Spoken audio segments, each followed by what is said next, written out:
Hey there chess friends, and welcome to How to Win at Chess Fast. I'm Grandmaster Max Illingworth, and I'm going to be sharing with you the 6 key steps to follow in order to win many more chess games against your opponents. But before I get into that, I'd like to share with you what this training video is not. It's not showing you 4-move checkmates that if your opponent has any sort of experience they're not going to fall for. It's not showing you cheap tricks based on bad moves, where if they don't fall for your trick, you end up in a bad position. And it's not a become a master overnight scheme, because I'm sure you know from your own practice playing chess that becoming a very strong chess player does require quite a bit of time and effort and energy. So with that being said, let's get into the right way to learn chess. Now, a little bit about me. I am a chess grandmaster. I was the coach of the month on chess.com. And not only am I an past Australian chess champion back when I was playing chess actively, but I've also coached many Australian junior champions as well, helping them to win national junior titles. And now I run communities with hundreds of very passionate, devoted, improving chess players who are continuing to have better and better chess results from learning from me. So with that being said, let's get into the video. Well, also I want to make sure you watch until the end to get a special gift. And also to help boost the algorithm, I would love it if you can like the video to show your appreciation and consider subscribing to stay up to date with more of my Grandmaster training videos on this channel. So let me share with you the 6 steps for winning more chess games fast. Now, you might try to think, well, what are those steps yourself to see how many of them you can come up with. So the first step is practicing like a Grandmaster. The second step is thinking like a Grandmaster. 3 is playing strong openings. 4 is taking control of the game. 5 is accumulating strategic advantages. And 6 is winning the endgame. And I will be explaining each of these in more detail in this video as well, so it's all going to make sense perfectly by the end. Now let's get into practicing like a Grandmaster. You might recognize this picture of being Benny Watts from the Queen's Gambit series featuring Beth Harmon. So what do you think are the 4 key things to do in order to practice your chess like a Grandmaster? Well, let me share them with you now. Step 1 is to play lots of games. Because in order to get a lot of experience, well, it requires you to play lots of games. And step 2 is also to learn from those games.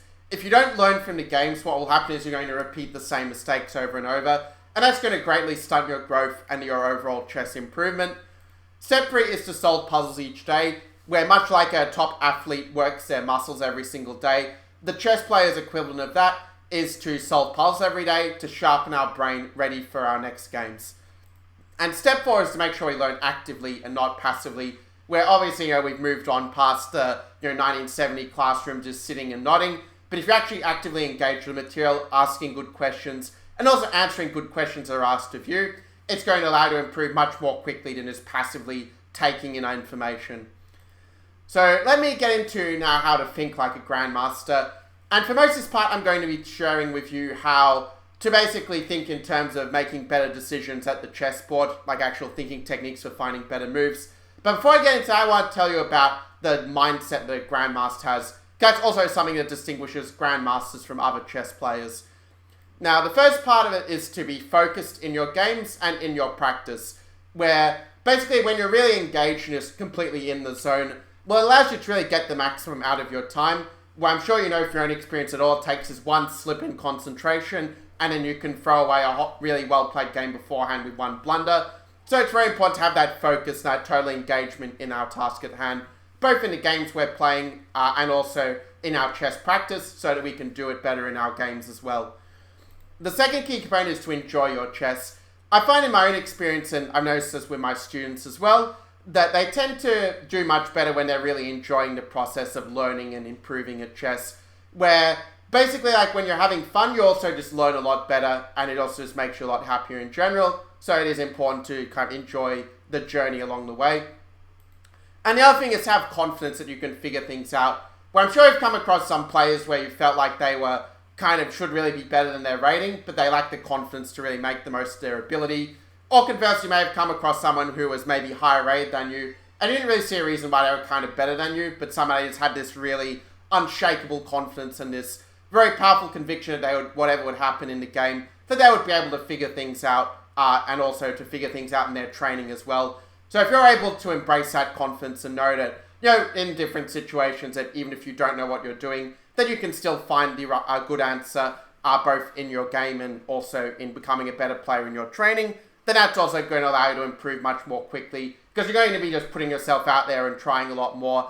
And the more you kind of attempt different things, then the more you're going to improve. Where, the sort of failing along the way is a part of the improvement as well. Because, when we lose, we actually learn something as well. And it's true for the puzzles as well as our games. So, with that being said, it's time for me to share with you my 5 best thinking techniques. These are the ones that I have found to be the absolute most relevant and most effective ones in my own games for getting the best results. And these ones are also pretty straightforward and simple to understand. So it means that you'll be able to apply them pretty quickly in order to greatly improve your results. The first one of these is forcing moves. I will be explaining each of these techniques a little bit later, but 1 is forcing moves. 2 is fighting for the initiative. 3 is hitting the weakness. 4 is anticipation. And 5 is accumulating advantages. So let's go a little bit deeper into each of these thinking techniques. I could easily have done the whole video just on my 5 best thinking techniques. I figured out it would be fun to share them with you here and give you a bit of a head start in how to use these thinking techniques in your own games to get the unfair advantage over your next opponents who perhaps are not using these techniques or not using them in the right way. So the first technique of forcing moves, well, one question you probably have is, well, what exactly is a forcing move? And the definition of forcing move is that it's a move that limits the opponent's options as much as possible. So the different types of forcing moves include moves such as checks, there's a check to king, captures, and if not a check and capture, then moves that are threats, a move that threatens something. So those are the most forcing type of moves because they limit the opponent's options most of all, where obviously if you check the opponent's king, for example, well, they can't ignore a check because that's the rules of the game. Now, my question for you, in order to try and apply this skill of finding forcing moves in your own games, what would be your move for white here in the diagram position on the right-hand side? If you need a lot more time to think about it, you can pause the video and then unpause the video when you have made your decision as if it was a tournament game. Anyway, let's see how the position played out from here. So the correct move is to move your knight to h6. You'll notice that's actually a double check, because not only is the knight checking the king, but also the queen. So black can't take the knight, because then the queen still checks the king, and black's rook can't take the queen, because then the knight is still checking the king. So the only legal way to get out of a double check is to move the king. So we had the move king to h8 here. And, well, now maybe you see the really beautiful smothered mate that white can now play in this position. White played the move queen to g8. It looks like almost the worst legal move on the board at first, putting the queen on pre and forcing the opponent to take it. But if you remember what I said about the most forcing moves being checks and captures, well, if you look at the forcing moves first, what it means is that if that forcing move is winning, it allows you to basically save yourself a lot of time, because you're not wasting time calculating much weaker moves in the position, but you just found the best move directly, if it was a forcing move. So after the rook takes the queen, well, now you see that we don't take the rook, but instead we play a smothered mate with knight to f7 checkmate. If you're wondering why it's called a smothered mate, it's because if the black king could take any of these 3 pieces around it, then you would be able to get out of the checkmate and would be winning. But of course, the rules of chess stop you from taking your own pieces and rage quitting like this, and therefore black is checkmated. So that's the power of forcing moves in play. Now let's talk about fighting for the initiative. And actually this flows on quite well from forcing chess moves, because actually the forcing moves are actually one way in which you can fight for the initiative in many positions. But what exactly is the initiative in chess? Well, I like to compare the initiative to possessing the ball in football or soccer for those in Australia who are, like this phrase. So basically, the way that football works is, you have to possess the ball in order to score a goal, unless of course the opponent somehow kicks an own goal, which would be equivalent to the opponent blundering a piece or blundering a checkmate out of nowhere in a chess game. But when you're playing better chess players, they're not going to, experienced players are not going to blunder their pieces out of nowhere in general. So basically then, if your opponent is not giving away their pieces or not blundering a checkmate, then how exactly do we beat them? Well, basically, we do it by taking the initiative. And what the initiative is the initiative is basically owned by the side that has a flow of continual threats. So that's not just having one threat and just sort of attacking their opponent once, but we're able to basically attack the opponent several times in a row without them being able to deal with their with our threats, let's say with a counterattack, where they have to sort of defend passively against our threats. And it also means that while we're attacking, we're also improving our position at the same time. So it's not just making attacking moves just for the sake of it, but playing attacking moves that are actually good moves for our position, as well as moves that limit the opponent's options. So let's see an example of that in practice, because I find that it's much easier to see the initiative in action from actual chess moves. That kind of allows you to understand much more deeply than just talking about it. So in this position here, you might recognize this as being a position from the Scotch game, which is a very popular opening for both sides. So I'm curious to know, what would be your move that you would play here if you were black? As always, if you need more time to think about this position, you can pause the video, decide on your move, and then unpause the video to enjoy our little discussion about this position. Now, remembering what I said about the checks and captures, you might have thought that, well, knight takes d4 as a capture, or maybe bishop to b4 as a check. So therefore, those are the moves that we should look at first of all. What you're going to notice, though, is that this capture of knight takes d4, this exchange is actually not a very good exchange for black. And it might seem a bit strange because you might say, well, it's a trade of a knight for a knight. You know, a knight is worth the same as a knight, right? But the thing is, the position has changed where, because of the exchange of the knights, the white queen has now come to a much more active position, essentially for free. Because the only things that changed in a position where the knights were traded and the white queen has developed to a much more aggressive position than before, which we're going to understand the importance of developing the pieces more actively in some of the later thinking techniques as well. But I also want to show you that attacking that queen a second time in a row would not really serve black's best interests here. Like, let's say if he plays this pawn move up to attack the queen with c5. The problem is that you're not really getting the initiative as black, because once white moves that queen away, well, then the pawn doesn't really do much. Like, all that the pawn move is weaken black's position, where you can see these highlighted squares on d5 and d6 can no longer be defended by a black pawn, and you could even imagine a white knight jumping into c3 and d5 from this point, and that would be really bad news for black here, where black would already be in big trouble as a result of black playing some weakening attacking moves and some weakening exchanges. So what's a better way to handle the position instead against the Scotch game? Well, my suggestion is to move our knight out to f6. You could also have developed your bishop to c5 to attack the white knight on d4. That's also a good move to fight for the initiative.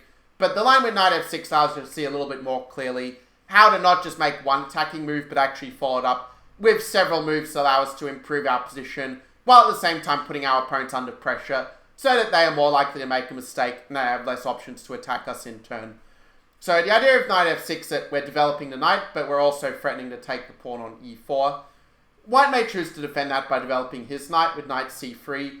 But now we can go for a very annoying move known as a pin, with the move bishop b4. The reason that this is called a pin, that the bishop is pinning the knight to the king, is because white can't move this knight away from c3, because if he moves the knight, then the bishop would be able to take the white king, so that would be an illegal move. And also by attacking the piece that's defending the e4 pawn, it means that black can now start to think about taking that pawn with the knight in the very near future. White decides to exchange knights with knight takes c6, but after the move b takes c6, we see that black is actually in a position where the pawn is helping to control the central squares, like it's controlling d5. And that proves very handy in the next moves, after bishop to d3. Black plays the move of pawn to d5, hitting the e-pawn and basically getting the initiative in the center. And notice how with every move, actually, black is just piling on this target on e4 with another piece. So white plays the move e takes d5 to exchange the pawns. But we can see that black has gained something from playing with the initiative, that because he's been playing moves that are both attacking but also developing his pieces more actively or getting a pawn in the center, it means in this position, black is actually the only one with a pawn in the center. And after both sides castle their king on the king's side, then black will have a very solid and reliable position with good chances. So now that we understand how to fight for the initiative, let's learn how to hit the weakness. So basically there are a lot of different types of weaknesses, and you might be wondering, well, Max, what exactly is a weakness in chess? So basically this is one that we can go into in quite a lot of detail, but I'm just going to say the basic categories for our purpose here. So the first type of a weakness is weak pawns. So there's a pawn that is, let's say, not very well defended or not that easy to defend with another pawn. And therefore, when we attack it with our pieces, it will mean that the opponent will have to defend that pawn quite passively with their own pieces if they want to avoid losing that pawn eventually. So it allows us to kind of take the initiative to fit in with what I was saying just before. There are also weak squares, where, as you know, the chessboard has dark squares and light squares, and if the opponent is weak on one of those color complexes, they may find it hard to just keep their position together and to stop our piece invading their position to great effect. And there's also the weak king, where if their king is more exposed, it's easier for us to bring pieces into the attack on the king and to generate threats that again will allow us to take control of the game. And then also weak pieces as well, where there might be a piece that's very badly placed that is just completely out of the action, or it might itself be a target that we could even potentially win at the right moment. So those are different types of weaknesses, and I could go into more detail on this, like in terms of all the different types of weaknesses. But for now, I'm just going to show you a very straightforward example of how you can hit the weakness in action, and also how a lot of these different thinking techniques actually tie in together. Where this position, for example, actually uses the ideas from the first two Grandmaster thinking techniques I shared as well. So my question for you is, what would you play here if you were white? You know, white has sacrificed a pawn, but he does have a good move here. So what do you think that move is? As usual, to get the maximum learning out of this video, I would recommend that you pause the video, decide on your move, and then resume the video to have a good discussion with me about this position here and see whether you got the move right. So the answer is that in this position, black's main weakness, and that's a good question you could have asked yourself if you were stuck, like what is black's main weakness in this position? And we could say that the f7 pawn is quite weak as it's only defended by the king, and the bishop on c5 is undefended, so that makes the bishop very vulnerable to tactics, where a lot of tactics in chess are actually just based on attacking the opponent's undefended pieces at a moment that's very awkward for them. So here, white plays the move knight g5. Congratulations if you found this move attacking the f7 pawn. And you can see that this pawn f7 is called the weakest link because it's only defended by the king. You know, those of you who have experienced the 4-move checkmate, either playing the 4-move checkmate or getting to checkmate someone with this, will already appreciate that, you know, a lot of the times when a black or white loses very quickly, it's because they run into an early attack on the f7 or the f2 pawn early in the game. So let's say, for argument's sake, that black castles. You know, a lot of players, especially inexperienced players, will castle without thinking because they think that their king is going to be perfectly safe once they castle. But that's actually not really the case here when our bishop and knight are already in the attack. So what move now would you recommend for white in this position? Now, you may well have seen this move already when you played the move knight g5 a move ago, but if not, this is your chance to think about it, pausing the video if you need to, and then coming back when you have decided on the move that you would play. Okay, well done if you found the move of queen h5. This move is known as a double attack, or more technically a fork. And basically what a fork is when you attack more than one piece at the same time. So you can see here that not only are we threatening a checkmate with queen takes h7, but that we're also attacking the f7 pawn 3 times, whereas it's only defended twice by the black pieces, namely the rook and the king. So once black deals with our checkmate threat with the move pawn to h6, well, then we can take their pawn with knight takes f7. And you can see that bishop now only has the knight in the way of setting up a checkmating attack against the black king, or at least a check. And if black tries to take our knight, well, we're defending it twice, and they're attacking only once now. So it means we can take, and black obviously can't take the queen, because then our bishop would take their king. So we won quite a bit of material. We won the exchange and we won a pawn, and black is simply lost at this point.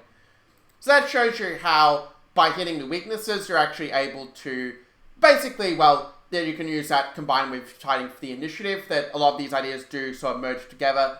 And granted, it may take some time for you to kind of weave them together in a way that it's natural, but as you practice it more, and now that you actually know these ideas, you're just going to get better and better at applying them in your own games. Now, the next technique, and this is one of the more complex techniques, even though it sounds very simple, is that of anticipation. So what exactly do we mean by anticipation in chess? Well, anticipation is where we stop the opponent's threat or stop the opponent's idea. But the key caveat behind that is it's not just defending in terms of, well, we stop them playing their idea, but we're also at the same time improving our own position.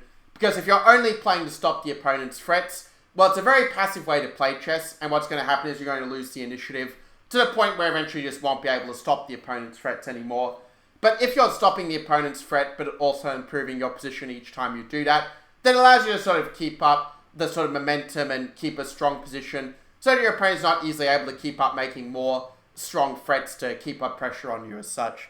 So it's a very important defensive technique, but it's also very useful in pretty much any type of position to ask the question, well, what is it that my opponent is trying to do, as opposed to only thinking about what is it that we're trying to do in the position.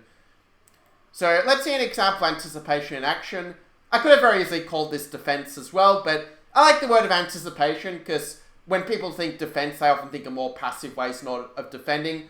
Whereas one key concept that we're going to learn here is that when it comes to defending, the more actively you can defend, especially with some form of counterattack if possible, then the better it's going to be in terms of allowing you to take control of the game and fend off the opponent's attack with an attack of your own, which is the best way if possible.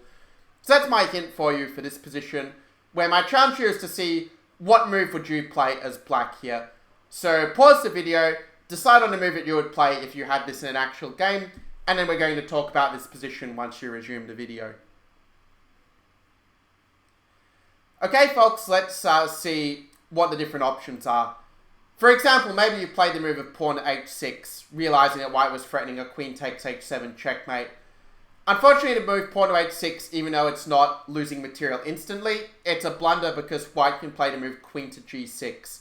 And because the rook is controlling the f-file, stopping our king escaping, it means that queen h7 is actually a checkmating threat, and black would have to give up a lot of material here to avoid a forced checkmate.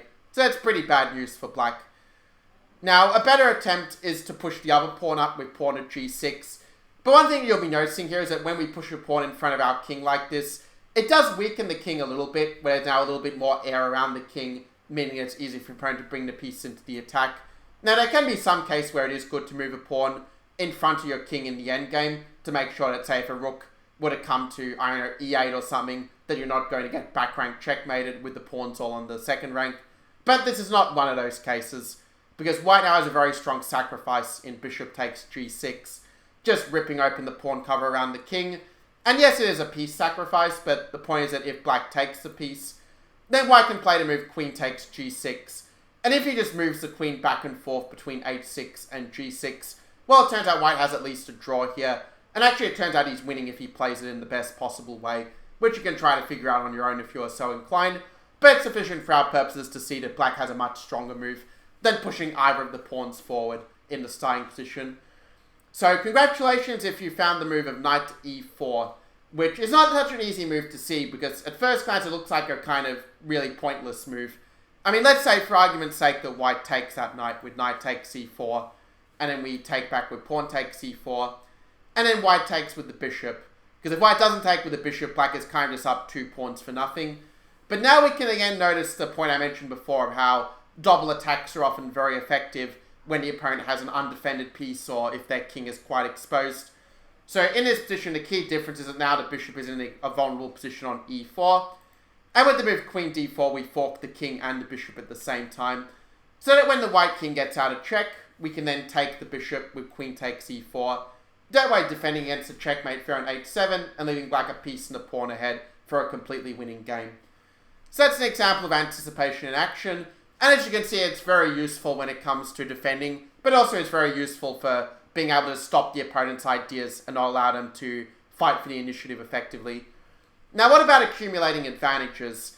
Well, the way accumulating advantages works is that it's almost kind of like an accountancy style of chess, where, you kind of take the assets and then you add more assets and more assets until eventually you can cash those assets in for a really, big paycheck or outcome at the end. In our case, it would be cashing it in for a winning advantage or for a checkmate. Now, it turns out there are a few different types of strategic advantages. And once again, these categories go into quite a lot of detail if you want to. But I'm going to keep them very basic and just share the basic types of strategic advantages for you to think about when you're playing a game. And when it's a game where, say, your opponent's not just blundering a tactic or blundering pieces or running a checkmate, then these are the advantages that allow you to get the edge over your opponents if they are playing a good, solid game of chess. So the first one is a material advantage, where naturally if your opponent has sort of blundered material or if they have sacrificed material, then you're going to have a material advantage that basically means that if you can get to an endgame and consolidate your position, then it's very likely that you're going to have enough of an advantage to win the game. And I'll talk a bit more about winning the endgame a little bit later. And also another one is better pawn structure, and this can mean a lot of different things. This kind of fits quite well into what I mentioned about weaknesses, with the different types of weak pawns that one can have, which is merely a topic there's more a better subject for another video, but at least it's good to understand that attacking the opponent's weak pawn is a good way to make the opponent's pieces passive and fight for the initiative. Also, we could extend this to also having a space advantage, where if you control more of the center of your pawns than the opponent, then that allows you to move your pieces much more easily between the flanks.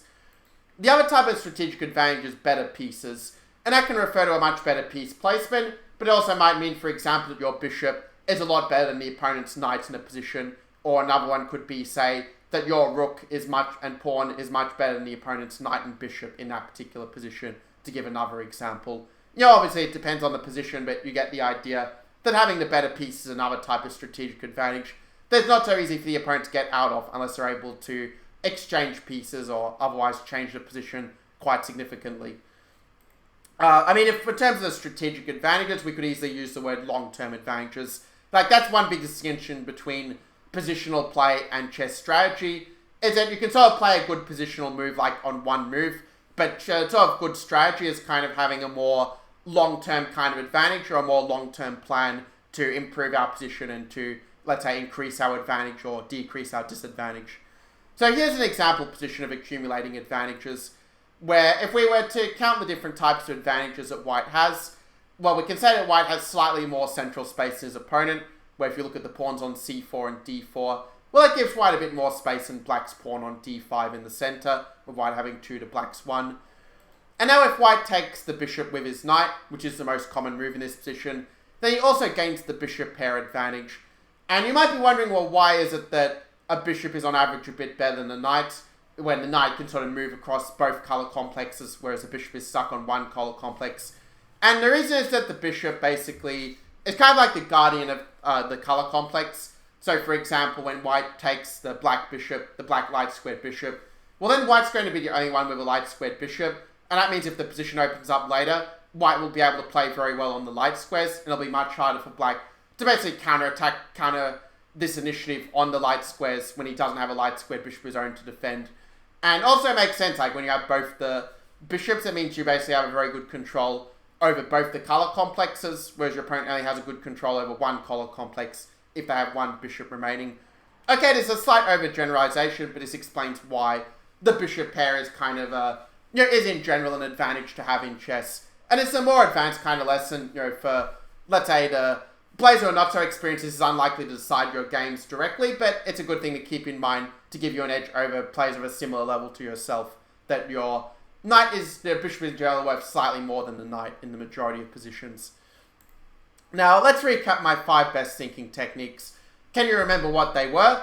If so, congratulations, but if not, it's all good because I have them right here. The first one was forcing moves, so that is moves that limit the opponent's options as much as possible, like checks, captures, and threats.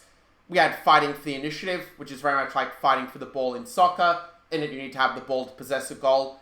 And the same in chess, that you need a good flow of threats, playing moves that threaten the opponent, that they aren't able to counterattack and reply, and where we're also improving our position while making these threatening moves. The third one is hitting the weakness, and that's not just limited to pawn weaknesses in the opponent's position, but also hitting their weak squares. They're attacking their weak king, or attacking some of their weak pieces. We also learned about anticipation and how, by being able to anticipate the opponent's threats and ideas, while at the same time importantly improving our position while doing so, it allows us to basically stop the opponent's counterplay and still allow us to basically get in our own ideas to be able to keep control over the position. And then we also had accumulating strategic advantages, where by doing this it means that if you don't have any tactics in the position or you don't have an easy initiative, then accumulating these strategic advantages will allow you to basically just keep a long-term advantage, where as the game goes on for longer and longer, those advantages are likely to increase in value, especially as you gain more of them over time in punishing the opponent's mistakes. So that being said, let's go on to the third key step. I know I spent quite a lot of time on the second step of the best thinking techniques, because I think that's probably the single most important one in terms of shifting your overall playing strength, because as you know, chess is primarily a skill-based game, but at the same time, having a very good knowledge and improving your knowledge and understanding is also going to contribute greatly to making you a much stronger player. So step 3 is playing strong openings. You see, playing trappy openings that you might have seen in some win with the England Gambit or Tennyson Gambit or whatever Gambit, it might win you a few games quickly in blitz or against low-rated players, but you're going to lose in the long run by playing bad moves early. It's important to play moves that are objectively good, so that even if the opponent plays the best moves, you still have a reasonable position. My suggested white opening is one you can see here in the diagram on the right hand side. If you're not sure what the name of it is, it's known as the Drababa London attack.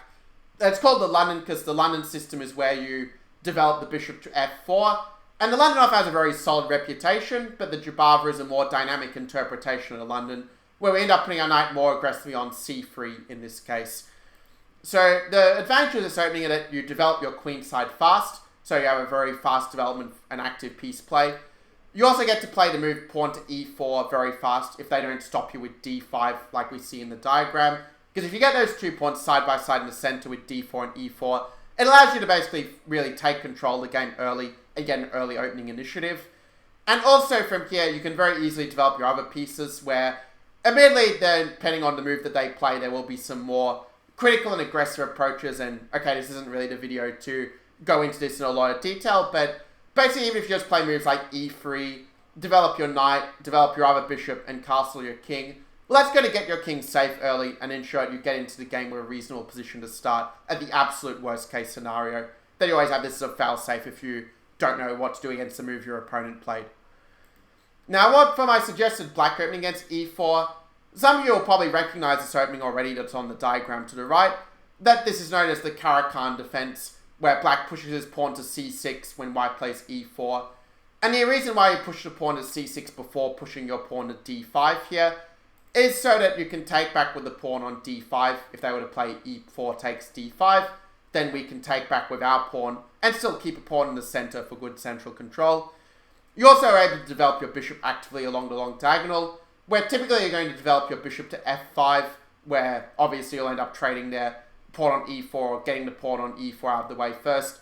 But by developing your bishop to f5, or in some cases developing your bishop to g4, it means you're going to be able to develop your king side with moves like e6 later without worrying about your bishop getting stuck inside the pawn chain, like might happen with the French defense, for example. And you also get a solid middle game where you'll have active piece play, but at the same time you don't have any weaknesses in your position. So it's a very solid opening where basically you can make it very hard for any stronger players to beat you with this opening, while at the same time being able to outplay lower-rate players very safely, where you're sort of able to beat them without really risking much or kind of worrying about facing a big attack early against your king, as might happen with some other defenses versus e4. So it's a very solid opening and one that I very highly recommend. Now for my suggested black opening versus d4, well, in case you don't remember what the name of this opening is or don't recognize it, this is known as the Slav Defense, where black puts his pawn on d5 after white's d4, and then puts his pawn on c6 after that. It has a very similar idea to the Karakan Defense we saw just a moment ago, that if white were to take that pawn on d5 with his pawn, we could then take back with the pawn and ensure that we keep our pawn in the center for good central control. Also, it allows you to develop your queen's bishop actively, much in a very similar way to what we saw in the Karakan, that often in this opening, the Slav, you are going to develop your bishop to f5 or to g4 later on in the game. So depending on what white plays, the move order will vary, but if you're a little resourceful with the move order, you can usually make it happen. And you can also often grab the c4 pawn, playing pawn takes pawn on c4, and then you can often defend that extra pawn and move like b5, so that white is actually playing a real queen's gambit and going down a pawn out of the opening if they're not careful. And the good thing about the Slav is that it also works against other first moves, where you can also play this c6 and d5 setup if white were to play a move other than e4 or other than d4. So it basically allows you to play it like a system opening, where even if the opponent plays a move where you're not sure what you should do, you can always revert back to the system and still get your type of position on the board. Because that's kind of the unfair advantage these openings I'm sharing with you gives you. Because these openings are ones that your opponents are not that likely to face very much in their own games. So you're very quickly going to have a lot more experience in the positions than they do. But they're also very systematic, where if you forget the move that you should play, it's very easy to put your piece on natural squares and get into the game with a solid position, even if you forgot the theory of what you're supposed to play in that position, or even if the opponent plays some funny move to try to get you out of book. So now let's learn about how to take control of the game, given that this was a step 4. You can see a picture of Novak Djokovic with tennis, and the reason I show this is because it's very similar to fighting for the initiative, where, if we sort of remember the metaphor of football and how you need to possess the ball to score a goal, well, I kind of think of taking control of the game as kind of like having the sort of serve in tennis. In fact, you could certainly liken the white pieces to like having the serve in tennis. And basically, by taking control of the game, like when you think about chess in these terms of how do I take control and have the momentum, as opposed to like how do I avoid blundering, which a lot of club players think, well then it allows you to pressure your opponents into making mistakes, because once you start playing good players, they're not just going to generally blunder material or like make big blunders, but you're going to have to actually play moves that kind of make their life a little bit uncomfortable, set them a few problems so that then the problems are too much for them to solve and they start making big mistakes. And this is true whether you're playing, let's say, like a random online game or whether you're playing at a super grandmaster level. The principle is the same, that if you put your opponent under enough pressure, eventually they're going to make mistakes that you can then punish to get the win. And also, by taking control of the game, like a big part of that is also keeping your pieces active, where rather than just trying to play a safe developing move, for example, look for a way to develop your pieces actively as possible, where you're kind of doing something good for yourself, but also doing something that's a little bit awkward for the opponent, whether that's making a developing move with a threat, or just kind of putting a little bit of annoying piece pressure on them. And also by taking control of the game, it allows you to keep the momentum of your attack, where chess is very much about momentum in that if your pieces don't have the energy to continue making threats and into putting pressure, then the momentum is going to shift to the opponent, and they'll be the ones starting to make threats and taking control of the game. So it's something where it's very much about, having the maximum energy for our pieces so that we can make our opponent's life as difficult as possible. Because it's certainly much easier to give problems to the opponent than to have to solve all the problems ourselves, right? So the next one I want to share, and again this one I've talked about a little bit already, is accumulating strategic advantages. So I want to share a little bit about the significance of accumulating strategic advantages. Well, let's say if the opponent has a weak pawn. I talked about this a little bit before, but just a reminder that when you attack the opponent's weak pawns, it basically makes your pieces passive, because basically when you attack the opponent's weak pawns with a lot of your pieces, it gives them two choices. Either they can sacrifice the pawns, but then they're going to be down material, which if they're not able to get compensation for it, they're probably going to lose the game. Or it makes their pieces passive. And if they're not able to get their pieces active later in the game, then probably we'll be able to continue accumulating strategic advantages, continuing to increase our initiative and the pressure until their position finally cracks. Unless, of course, they have a fortress, but as Magnus Carlsen once said, I don't believe in fortresses. Okay, continuing on, also, if you have, let's say, better placed pieces, which is another type of strategic advantage from before, well, it basically gives us more attacking options because our pieces have a lot more energy, and we're able to kind of make threats much more easily than the opponent can, and we can sort of stretch their opponent's defensive resources in that way until they crack. And also, if we take the bishop pair, like I mentioned before, the bishop pair allows you to control both color complexes. So it is true I can go a lot deeper into accumulating strategic advantages, but like I said, this is just to get you thinking in terms of this is the sort of way you should be approaching a position. These are kind of plans that tend to be the most effective for you when you don't have a tactic in the position or don't have an easy way to attack the opponent. Then you can think in terms of, attacking their weak pawns, getting your pieces to better positions than the opponent, and getting some other advantages like having the bishop pair, or just having, let's say, better pieces, better pieces than the opponent, in terms of the imbalance between the piece you have versus what the opponent has. Now let's see an example of accumulating strategic advantages, where my question for you is, why do you think black is actually better in this position? What is it that makes black's position better than white's at this point? And it is black to move here as well, in case you were wondering. That might help you with answering this question. So if you need more time to think about, this is your chance to pause the video. Okay, so in this position, why is black better here? Well, there are a few different strategic advantages that black has. Because if you count the material, you'll notice the material is basically equal. I mean, personally, for this video, I decided not to count having a bishop over a knight as being a material advantage, but more of a strategic advantage. But you can, decide based on what makes sense to you. But we can say that black has two more pawns in the center. This is known as a central majority when you have two pawns in the center, white 0 or 1. So that means that also you have more space. And what more space also means is that eventually you'll be able to kick the opponent's pieces away, that you have more squares for your pieces than the opponent does. We also have the bishop pair advantage. So we see here that black is in a very good position in controlling both the color complexes, whereas white only has a light squared bishop. So that means if the position opens up or the black bishop is able to get more active, we could easily see white being very weak on the light squares, on the dark squares I should say, due to not only having a light squared bishop. Black also has a stronger pawn majority where Just to kind of explain what a pawn majority is exactly, it's when you have more pawns on one side of the board than the opponent. So while black has a central majority of 2 pawns to white's 0, white has a pawn majority on the queen side of 3 pawns to black's 1. But what you'll notice is that white only has 1 passed pawn on c5 here, that is in front of the queen. And that pawn is blockaded by the queen, so it's not really going anywhere and could even be possibly a target with black attacking it twice here.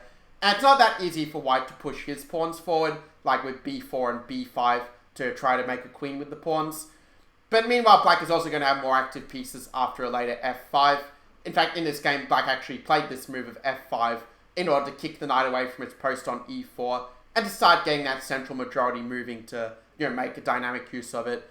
This is a super instructive game, but admittedly it's not the place to go deeper, but it's just to show you how accumulating strategic advantages works and how it can allow you to get a better and better position even when the material remains equal. So that being said, let's now get into the 6th key step, which is winning the endgame. And it's something I find a lot of players neglect because they think, oh, if I don't get out of the opening, then my endgame skills are not going to really help. Or they say, well, I don't study the endgame much because nearly all of my games are decided in the middle game anyway. But the thing is that the endgame actually teaches you a lot of very valuable skills that make you a much stronger player. In fact, a past world champion, Jose Raul Capablanca, Capablanca said that basically in order to truly master chess, you need to start by studying the endgame. And it's true that things have moved on a little bit since then, where I do think that there are, like I've shown you here, there are other areas I think that are a higher priority than studying the endgame deeply. At the same time, if you want to become a strong player, you do have to study the endgame at some point as well and learn how to play it strongly. So that when you get a good position, you're actually able to win it as well and not have many hours of hard work go down the drain. So enough talking about the endgame in terms of that sense, but what are the key different skills to master? The first one is knowing your basic checkmates. So that's from things like, king and queen versus king, king and rook versus king. These kind of checkmates, it's important to know how to win them, because if not, you could do all that hard work to get a winning position, and then if you have no idea how to win, then you're only going to get a draw, and you'll sort of feel like a bit of a waste of effort and very frustrating. The next ones are theoretical positions, and this is a little bit more advanced than basic checkmates, but kind of knowing how to win things like king and pawn versus king, knowing how to win different common rook endgames that frequently arise, and I'll show an example in this video very soon.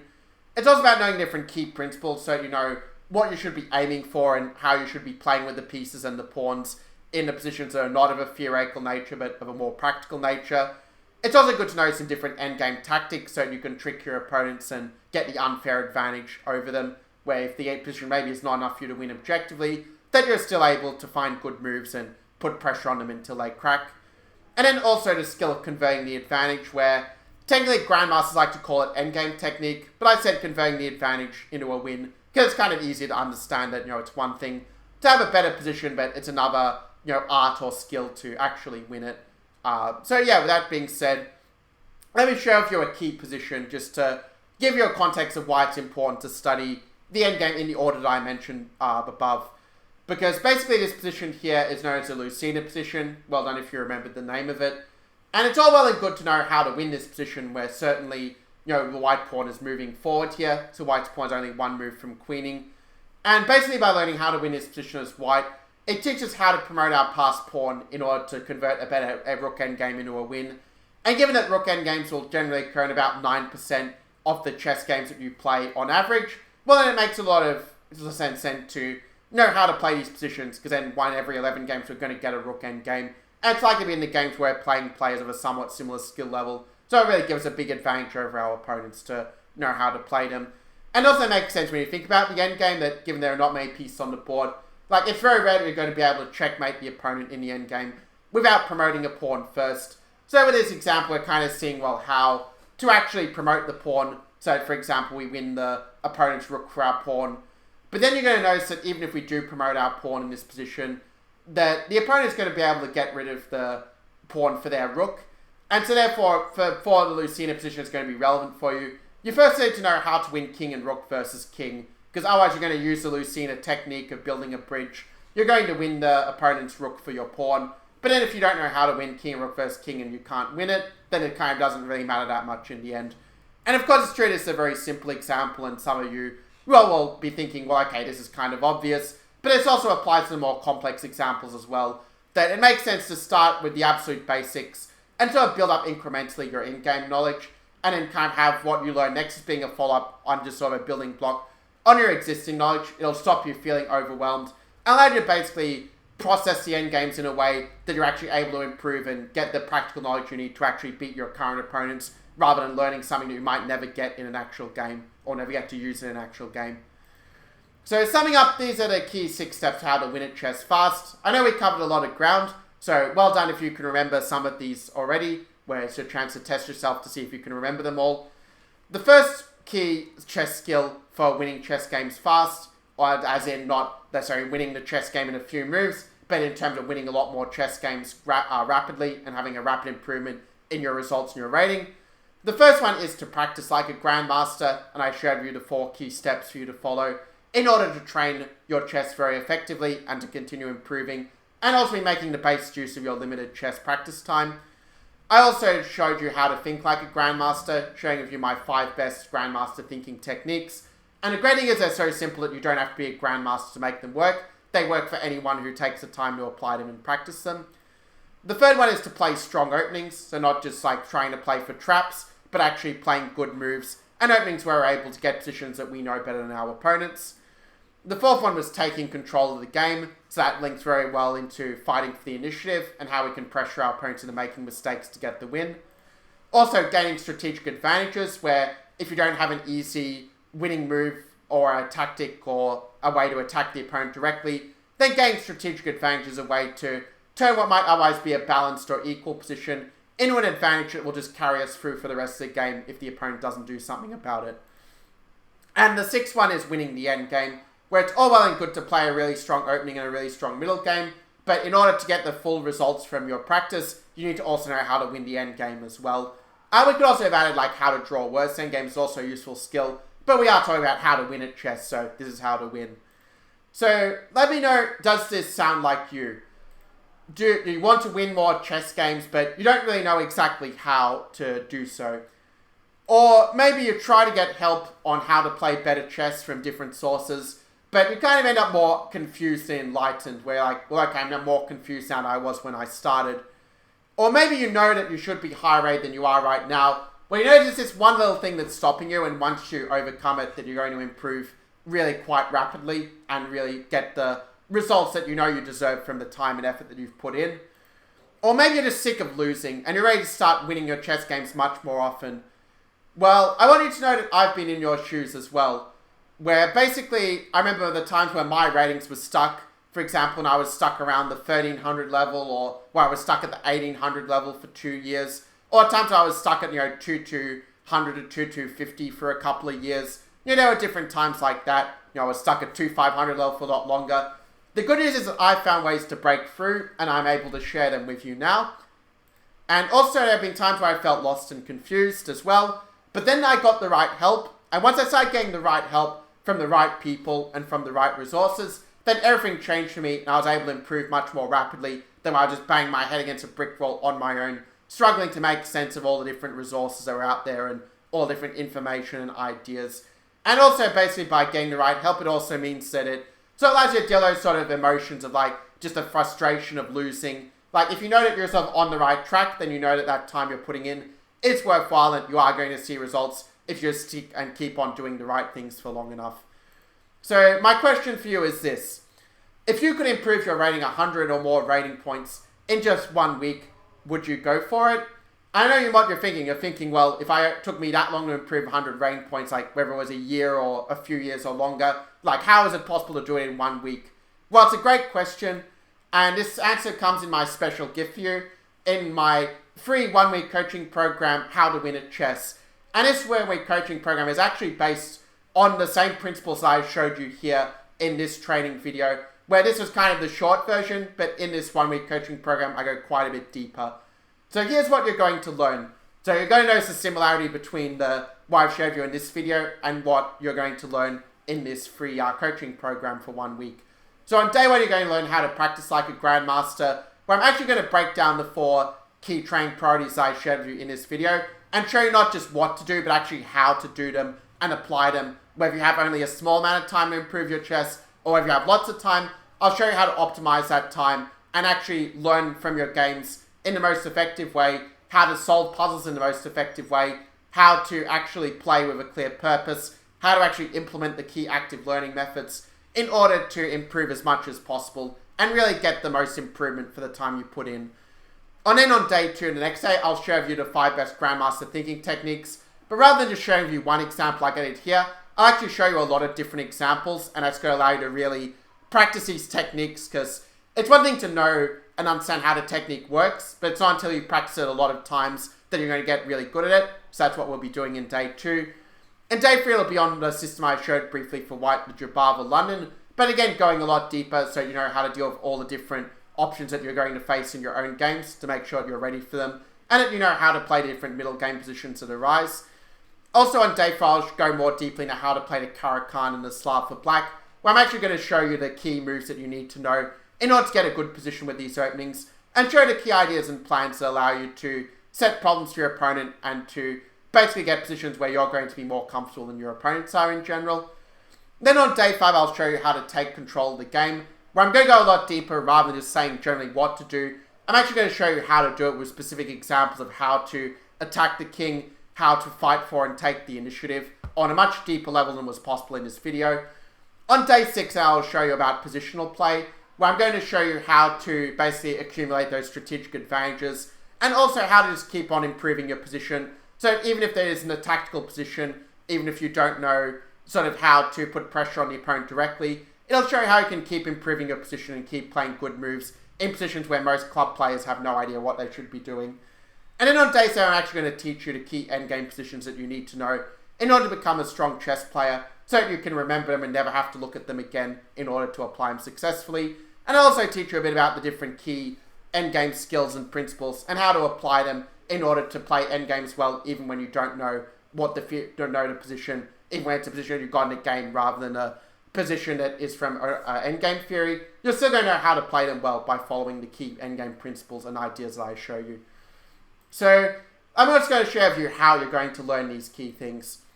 So it's basically a free 1-week coaching program where once you sign up with the link in the description below, you're going to get access for a total of 8 days, where technically it's a 7-day program, but about an extra day in case you need to catch up on any train videos you might have missed in case life got in the way.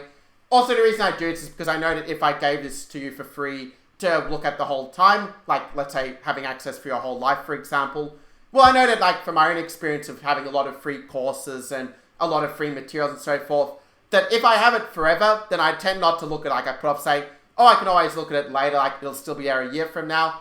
But by making it so that you only have 8 days of access, it's going to mean that you actually are going to follow the steps, you're going to follow the train each day, and it'll ensure that you get the maximum results from this program due to the fact that you only have a limited amount of time to work through it.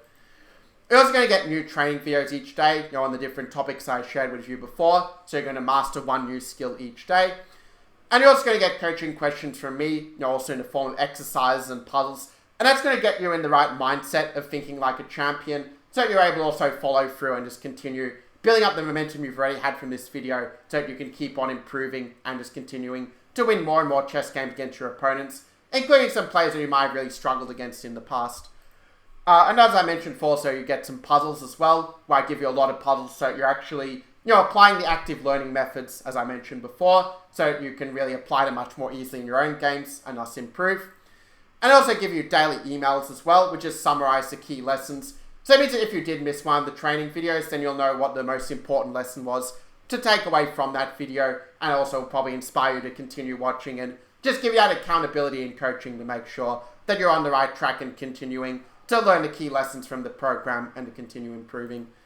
So let me share with you what you're most likely to achieve when you work through this program. Obviously, it's not possible to absolutely promise results because that depends on your input as well. Well, obviously, you also have to be playing like you're, playing the game as well and following the key steps and watching the training. But I believe that you can win many more chess games and gain 100+ rating points from this training program on the condition that you watch the training videos. Obviously, you don't watch any of the training videos. I can't really help you as such. That's on you. You also have to follow my recommendations where I actually give you exactly the things that you should be working on the very first day and how to train it. So that's all covered there, where you'll know exactly what to do and how to do it for each day. And also to make sure that you actually implement what you're learning in your games Because obviously if you're not playing any chess games, your rating is not going to go up. But if you do actually take the time to take the key lessons and actually try to, for example, apply the thinking techniques and apply different knowledge and ideas in your own games, then you'll be surprised at how quickly you're able to master them just from simply practicing them and learning from your own experience as opposed to just listening to what I talk about. And so here's how to join today. This photo is from me when I won the 2014 Australian Championship. I remember that actually the support that I had from the right people really helped me to win that title.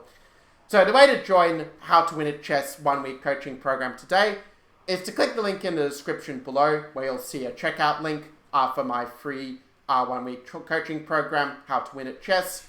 And then from there, you'll go on the checkout page, just fill in your email address and then tick the subscribe to my email list box in order to make sure that you're getting the emails and updates from me. And then click sign up for free, and that's going to give you 8 days access to this training course, How to Win at Chess 1 Week coaching program with new training videos from me each day. So remember, it's your time to shine. I strongly believe that if you follow this training program that I've shared of the 1 week coaching program, How to Win at Chess, that it is possible for you to improve 100 plus rating points in the next week and to also just become a much stronger chess player and to win many more of your chess games. So that being said, thank you so much for your attention. I really look forward to seeing you in the free course. And yeah, I will see you on the inside.